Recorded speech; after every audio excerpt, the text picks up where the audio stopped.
Now for more insight on this fatal crash, we're joined by Seth Kaplan. He's an aviation expert with Airline Weekly. Seth, thanks for joining us on the show. What do you think caused this accident? Do you think this was pilot error or was this weather related? Because there were reports that the weather was deemed okay to fly, but then there are also reports that the pilot attempted to make a landing and tried a second time.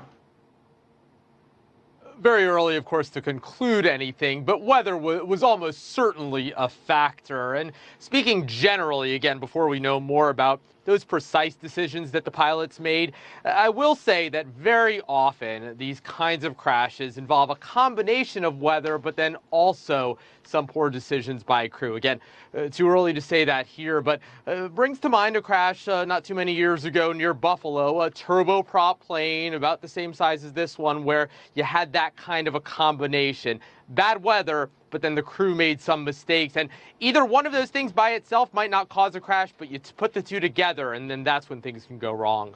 I want to get to the plane in just a second, but I also want to ask you about the weather. At what point should weather ground airplanes? You know, here in the United States, we're in the middle of hurricane season, there, typhoon season. So what goes into the decision making when airlines decide to either do a ground halt or the agencies decide to put a stop on planes flying?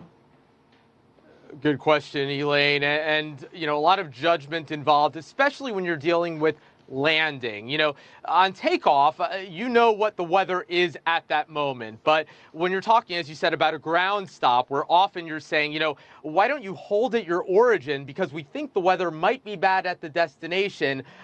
You don't always know exactly what the conditions are going to be when you get there. And some reports here, at least, that the weather had deteriorated quite a bit beyond how it was and how it was forecast to be when the plane took off. Again, we'll learn more about that later, but certainly, you know, in the end, if there's any question that the plane can land safely, it shouldn't take off in the first place, or it should divert if it can. Here, you were dealing with a typhoon that had just passed and just some very widespread bad weather. So, you know, quite possible that maybe they just couldn't divert to another airport safely. And Seth, you mentioned the size of the craft. This was a smaller airplane, the ATR-72. Are they more dangerous to fly than larger airplanes? And can larger airplanes handle the weather better? Yeah, Elaine, you know, these small planes, and especially turboprop planes, planes with propellers, are, to be clear, safer than most things we do in our lives. You know, those of us who drive automobiles, for example, that statistically is a lot more dangerous than flying in one of these aircraft. But for all the things that they are safer than, you know, one thing they're not quite as safe as, also statistically, is flying in a larger jet. And really, it comes down to a couple things. First of all, just physics. You know, in the end, if you have a gust of wind, it is just going to be more disruptive to a smaller airplane than a larger airplane. Again, just if you picture driving a very large car as opposed to a smaller car, and a gust of wind comes along. And also, and this is a little bit of an uncomfortable thing to talk about sometimes, but it is the less senior pilots that tend to fly these smaller aircraft. And so, you know, I mentioned another incident a few moments ago, that one near Buffalo in the United States, where in the end, the conclusion was, yeah, there was really bad weather, but the pilots made some bad decisions.